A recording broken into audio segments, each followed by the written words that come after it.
Halo para kaum ibu, pecinta Boku no Pico yang ada di seluruh Nusantara. Seperti apa yang ada pada judul video kita kali ini, Mimin akan ngebahas tentang Toji Fushiguro melawan dua penyihir special grade sekaligus di anime Jujutsu Kaisen. Toji adalah pembunuh bayaran sekaligus musuh utama pada arc masa lalu Gojo Satoru. Toji terlahir di keluarga Zenin dan Toji pernah membuat semua orang di klan itu ketakutan karena ia punya niatan untuk membantai seluruh klan Zenin saat itu. Namun dia mengurungkan niatnya dengan alasan moodnya yang sedang bagus. Ayah dari Megumi itu keluar dari klan Zenin yang menyedihkan itu, lalu menikah dan mengganti namanya menjadi Toji Fushiguro. Toji hanya memiliki kekuatan fisik dan terkadang ia dianggap remeh oleh semua orang. Ia sama sekali tidak memiliki energi kutukan karena batasan surgawi menghilangkannya. Namun jangan salah guys, walaupun hanya dengan kemampuan fisik saja, Toji mampu membuat Gojo dan Geto Suguru menjadi sekarat, padahal mereka berdua adalah penyihir di tingkat special grade. Tapi sebelum kita lanjut ke videonya, buat kalian yang cuma ngikutin animenya dan gak mau kena spoiler, Mimin saranin skip video ini dari sekarang. Dan juga buat kalian yang baru gabung atau baru mampir ke channel ini, support channel ini dengan cara klik tombol like, tombol subscribe, dan juga komen video ini, agar kedepannya video-video dari Mimin dapat terus menghibur kalian. Dan gak usah banyak ngebacot lagi, langsung aja yuk kita gas ke videonya.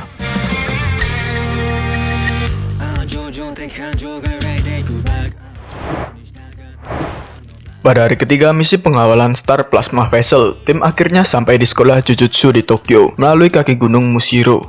Mereka menaiki tangga besar melalui beberapa gerbang tori paralel. Di puncak tangga, Suguru mengumumkan bahwa mereka telah berhasil masuk ke dalam penghalang sekolah. Riko dan Kuroi keduanya lega dan semua orang berterima kasih kepada Satoru atas kerja keras mereka. Setelah dari waktu lama mengaktifkan Infinity, Gojo Satoru mengabaikan pujian dan mengatakan pengawalan akhirnya berakhir. Segera setelah Satoru menonaktifkan Limitless dan menurunkan kewaspadaannya, sebuah katana tiba-tiba menebus tubuhnya. Toji Fushiguro menikamnya dari belakang, mengejutkan semua orang karena mereka seharusnya disembunyikan di dalam penghalang SMA Jujutsu. Satoru melihat ke belakang untuk melihat Toji dan bertanya apakah dia mengenalnya di suatu tempat. Toji menjawab dengan memberitahu Satoru untuk tidak menyia-nyiakan usaha dan menambahkan bahwa dia juga bukan tipe orang yang mengingat nama baik orang secara acak. Satoru mendorong Toji kembali, dan Suguru menindaklanjuti dengan memanggil dua kutukan cacing tambang raksasanya. Saat roh terkutuk itu menelan Toji utuh, Suguru memeriksa temannya. Satoru meyakinkannya bahwa dia baik-baik saja dan memintanya untuk menyelesaikan pengawalan. Saat Suguru pergi, Toji memotong roh terkutuk itu, mengusirnya dengan alat terkutuk sebuah katana. Satoru memperhatikan ini serta roh terkutuk yang sekarang melilit tubuhnya. Toji mencari-cari Star Plasma Vessel dan Gojo Satoru memberitahunya bahwa bounty telah dicabut. Toji mengatakan bahwa dialah yang pertama kali memasang bounty tersebut dan dia menggunakannya untuk menciptakan ilusi gold sehingga pengguna Six Eyes akan lengah dan menciptakan sebuah telah. Gojo Satoru memahami rencana Toji dan memulai serangannya dengan membangkitkan medan tarik di belakang lawannya untuk mengirimnya terbang menggunakan teknik kutukan Blue. Namun, Toji sangat cepat dan refleksnya lebih unggul dari Gojo Satoru. Dia tidak hanya bisa menghindari serangan, tapi langsung menutupi tanah yang cukup untuk pindah ke atap di belakang Gojo Satoru. Ia menyadari bahwa Toji tidak hanya cepat, ia juga tidak memiliki energi kutukan, tidak menggunakan apa-apa selain kekuatan fisik, membuat Gojo Satoru sulit membaca gerakan dari Toji. Toji mengganti alat terkutuknya dan menyerang Satoru menggunakan jalur bergerigi acak yang terlalu cepat untuk diikuti dengan mata telanjang. Pada saat-saat terakhir sebelum Toji menebas lawannya, Satoru meledakkannya dengan warna biru ke dalam gedung. Dia percaya Toji tidak akan cukup dekat untuk menggunakan alat kutukan baru, tapi ia terkejut ketika Toji menghilang dari dalam gedung. Satoru memutuskan untuk mengandalkan penginderaan energi terkutuk dari roh terkutuk yang digunakan Toji untuk membawa senjatanya. Tanpa ada pilihan lagi, Satoru menggunakan teknik kutukan maksimal, biru. Satoru menciptakan medan atraksi yang mengobrak-ngabrik semua bangunan di area tersebut, tanpa meninggalkan tempat yang bisa digunakan untuk bersembunyi. Gojo Satoru percaya bahwa dia akan dapat melihat serangan datang dengan cara ini. Tetapi tiba-tiba segerombolan kepala terbang raksasa muncul di hadapannya. Dia pun memperluas Limitless di sekitarnya untuk menjauhkan kepala terbang dan menduga bahwa Toji menggunakannya seperti granat. Tidak dapat menemukan lawannya dengan pandangan terhalang. Gojo Satoru mempertimbangkan kemungkinan Toji mengejar target utama yaitu Riko Amanai. Gojo Satoru melihat ke arah di mana sekutunya melarikan diri dan membuat kesalahan fatal. Toji langsung muncul di belakangnya dari segerombolan serangga terkutuk. langsung membuat Satoru bertahan setelah melihat energi terkutuk asing mengalir keluar dari senjata terkutuknya. Senjata terkutuk kelas khusus, tombak surga terbalik memaksa penghentian teknik terkutuk apapun, termasuk limitless sekaligus. Toji menikamnya hingga bersih melalui leher Satoru, sehingga meniadakan limitless sepenuhnya. Gojo Satoru pun meraih belati saat dia mengeluarkan darah dari mulutnya. Toji bertindak cepat dan menebas tubuh Satoru dari tenggorokannya. Dia mengeluarkan pisau kedua dan Satoru hanya bisa melihat darah berjajaran dari tubuhnya. Toji menyelesaikan pekerjaannya dengan menusuk kaki kanan Gojo Satoru dengan sangat cepat, memaksanya untuk langsung jatuh hingga ditusuk di dahi oleh pisau milik Toji. Tampak seperti telah dibunuh secara brutal. Satoru duduk di genangan darahnya sendiri saat Toji mengklaim dia akhirnya bisa kembali ke rencana utamanya. Setelah Toji mengalahkan Gojo Satoru, Geto Suguru mengantar Riko ke makam bintang, tempat Master Tengen menunggu. Dalam perjalanan dengan Riko, Suguru menawarkan dia kesempatan untuk pulang dan menjalani hidupnya sendiri daripada melalui merger. Setelah semua pengalamannya dengan Suguru yang lainnya, Riko menangis dan menyatakan bahwa dia ingin tetap bersama Kuroi dan semua orang. Geto Suguru mengulurkan tangan untuk membawa pulang Riko, tapi dia tiba-tiba tertembak di kepala dan mati seketika. Terkejut dengan itu, Suguru mendongak dari mayat temannya tersebut dan melihat Toji bersenjatakan pistol. Geto Suguru pun bertanya mengapa Toji bisa ada di sana. Toji awalnya tidak mengerti apa yang Geto Suguru katakan, tetapi setelah dia mengerti, Toji menyeringai dan mengatakan bahwa dia sudah membunuh Gojo Satoru. Geto Suguru pun merespon dengan memanggil dua roh terkutuk terkuatnya dan menyuruh si Toji untuk mati. Toji mulai mengungkapkan bagaimana dia menyelinap masuk ke sekolah. Hambatan yang disembunyikan makam bintang adalah untuk bersembunyi dan tidak bisa dijaga. Selama lokasinya sudah diketahui, penyusupan tidak begitu sulit. Penyihir Jujutsu sibuk sepanjang tahun ini dan sekolah penuh dengan kepala terbang. Dalam situasi ini, Toji percaya dirinya dengan memegang alat terkutuk, dia menjadi tidak terlihat lagi. Kutukan naga pelangi Suguru menerjang Toji, yang hanya merespon dengan menembakkan beberapa peluru ke Suguru, sambil menyuruhnya untuk melambat. Geto Suguru mampu memblokir mereka dengan kutukan seperti cumi-cumi. Sementara naga pelangi menabrak dinding, Toji menghindari kutukan dan terus menunjukkan tangannya. Dia memiliki roh terkutuk yang dapat menyimpan benda dan menyusutkan dirinya di dalam tubuhnya sendiri, sehingga Toji dapat menelannya. Ini membuatnya tidak terlihat, memungkinkan Toji melewati penggalang dengan alat terkutuk. Dia memilih untuk menggunakan senjata normal pada awalnya, dan mengklaim dia bisa membunuh Riko terlebih dahulu, tetapi lebih aman untuk berurusan dengan pengguna Six Eyes terlebih dahulu. Geto Suguru meminta Toji untuk tutup mulut, dan bertanya bagaimana mereka berhasil mengikutinya tanpa meninggalkan residu. Toji mengungkapkan bahwa panca inderanya cukup ditingkatkan saja untuk menggunakan metode pelacakan tradisional pada mereka. Pertanyaan terakhir Geto Suguru adalah tentang nasib Kuroi, tetapi Toji mengatakan dia beruntung jika dia bisa selamat. Geto Suguru menyuruh Toji mati sekali lagi dan mengirimkan naga pelangi kepadanya. Sebelum kutukan seperti naga itu bereaksi, Toji memotongnya menjadi dua dengan alat kutukan pedang panjangnya dan mengusirnya dalam sekejap. Suguru naik ke atas salah satu bangunan untuk menciptakan ruang karena terkejut. Toji mampu mengusir kutukannya dengan sangat mudah. Toji mengenali teknik ini sebagai manipulasi kutukan dan menyebutnya sebagai sekumpulan puing. Tiba-tiba saja, Toji terperangkap di dalam domain oleh Kuchikase Onna, roh pendendam imajiner. Mengunci Toji ke dalam sumpah mengikat yang tidak dapat dilanggar sampai dia menjawab pertanyaannya.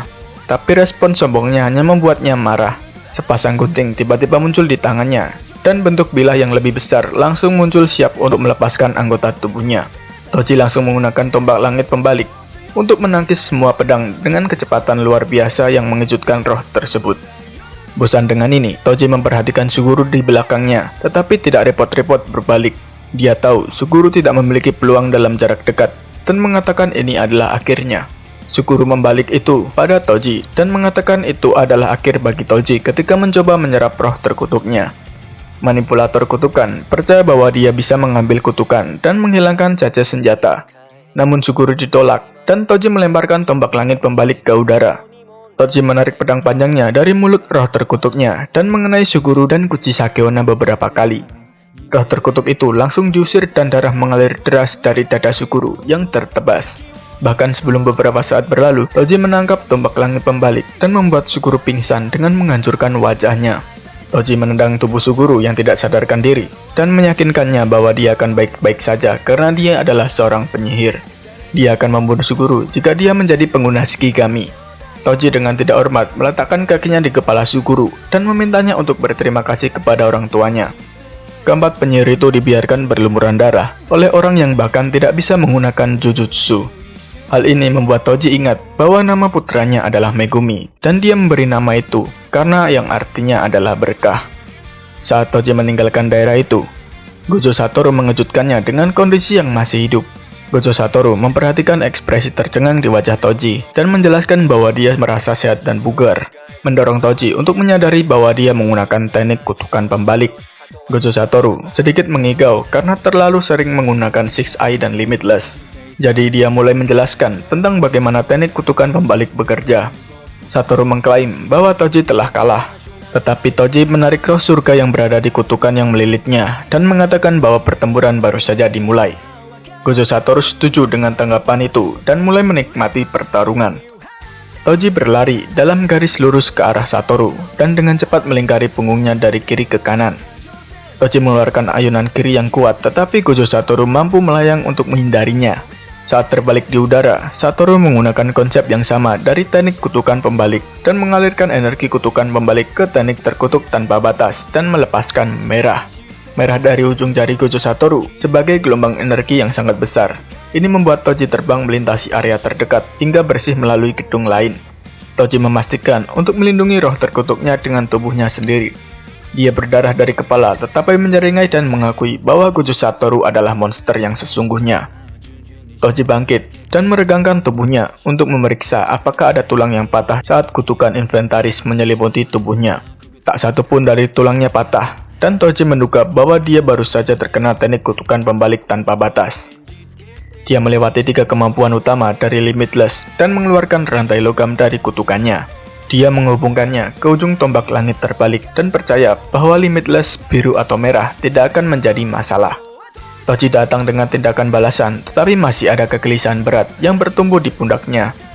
Dia mengunci mata dengan Satoru dan memutuskan untuk mengabaikan kegelisahannya, mengayunkan senjata dengan liar di sekitar dirinya. Gojo Satoru meminta maaf kepada Riko dan menyatakan dirinya sendiri sebagai yang terhormat. Toji menggunakan rantai untuk merobek tanah, menciptakan gelombang puing yang memaksa Gojo Satoru lebih tinggi di udara. Tiba-tiba, tombak langit terbalik muncul dari awan debu pada ketinggian yang sama dengan Gojo Satoru. Toji mengayunkan rantai dan mengirimkan alat terkutuk itu langsung kepada Satoru, yang tidak bergerak cukup cepat di udara untuk menghindarinya. Info tentang teknik warisan tersebar di antara penyihir lainnya, jadi Satoru menduga pembunuhnya mungkin dari keluarga Zenin. Namun ada teknik di gudang senjata tak terbatas yang hanya diketahui beberapa orang, bahkan di dalam keluarga Gojo. Gojo Satoru, pengguna Limitless yang terbangun, menggabungkan merah dan biru untuk melepaskan massa yang menghapus semua yang disentuhnya menjadi ketiadaan. Teknik Hollow Ungu. Seluruh sisi kiri tubuh Toji terkena teknik itu, langsung mematahkan rantai logamnya dan mengakhiri serangannya dalam satu gerakan. Toji menyadari bahwa dia seharusnya melarikan diri karena dia tidak dibayar untuk bertarung lagi. Dia tidak bisa melepaskan dendamnya terhadap dunia Jujutsu dan mengerti bahwa dia sudah kalah. Toji melihat ke bawah saat bagian kiri tubuhnya yang terkoyak mengeluarkan darah deras ke tanah, di mana lengannya yang terputus tergeletak. Pada saat-saat terakhirnya, Toji teringat akan istri dan anaknya yang bernama Megumi. Gojo Satoru bertanya apakah Toji memiliki kata-kata terakhir. Awalnya Toji mengatakan tidak, tetapi setelah teringat akan istri dan anaknya, dia memutuskan untuk memberitahu Gojo Satoru bahwa putranya akan dijual ke keluarga Zenin dalam beberapa tahun. Beberapa saat kemudian, Toji Fushiguro meninggal. Di sini kita tahu bahwa Toji meninggalkan pesan untuk Gojo Satoru agar menyelamatkan anaknya dari keluarga Zenin yang menyedihkan itu. Ada kemungkinan kalau Toji Fushiguro menitipkan anaknya kepada Satoru. Alasannya adalah karena Toji sebenarnya sangat menyayangi istri dan anaknya tersebut.